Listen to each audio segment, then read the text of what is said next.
The southbound Highway 17 on-ramp at Wood Road will be open Saturday and Sunday, September 9 and 10, as the town winds down its summertime effort to keep weekend beachgoers off local streets. Data collected about cut-through drivers throughout the summer was released during Tuesday night's town council meeting and public hearing. The figures show that southbound traffic on Los Gatos Boulevard approaching Highway 9 increased by 17% this year over last. Further, traffic entering downtown on either North Santa Cruz or University Avenues increased by 12%. Although Parks and Public Works Director Matt Morley said the Wood Road on-ramp closure appears to have been a positive for downtown's Almond Grove neighborhood, he acknowledged that residents north of Highway 9 are experiencing spillover traffic from the closure. Morley's report WASNT the only factor that is now forcing the council to reconsider the Wood Road closure for next summer. "What you guys have done has almost put us out of business," Time Out clothing owner Ginger Rowe said. Romantics owner Susan Testa spoke of unintended consequences, namely a decline in downtown foot traffic and retail sales. Like the Los Gatos Weekly Times Facebook page for neighborhood news and conversation from Los Gatos and beyond.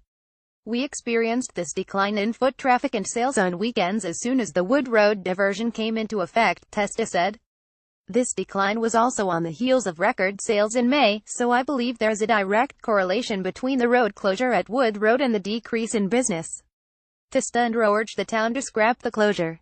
The council also heard from interim Los Gatos Monte Sereno Police Chief Mike D'Antonio, who explained that one supervisor and 4 officers, including a motorcycle officer, are now on duty on weekends.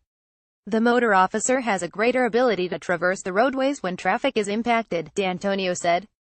The chief also said the town has been divided into 3 beats, or geographic areas, so when an incident occurs, the beat officer is already nearby and can respond more quickly. Assistant Santa Clara County Fire Chief Tony Bowden said the fire department has also made adjustments to account for traffic. "The Los Gatos station on University and Redwood Estates up on the hill are core stations," Bowden said. "The moment those stations are out for an extended period of time, we start backfilling from the rest of the district, so we are able to maintain that town coverage at all times." Morley, meanwhile, proposed a pilot program that would change streets like Cherry Blossom Lane, Englewood Avenue and Hillow Road from residential collector streets to just plain residential. He hopes changing the street type in the state database will influence traffic applications from sending people to those neighborhoods. "The mapping applications all actually pull their information from the state database," Morley said. "So, we'd like to see what happens if we change those streets to just residential streets to see if that has an impact on the mapping software." However, he offered little hope for a town-wide solution. "We don't believe there's a solution that will keep traffic off of our arterial streets, our bigger streets like Los Gatos Boulevard or even Blossom Hill Road or Shannon and Kennedy, to some extent," Morley said. "But we really want to make an effort at managing the residential streets and try and help traffic stay on the bigger streets that are meant to carry that load."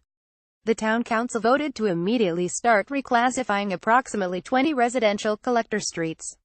Since it's generally acknowledged that traffic apps like Waze and Google Maps are neighborhood traffic generating culprits, some residents directed their anger toward them. In fact, Councilman Steve Lenartis wants to sue them.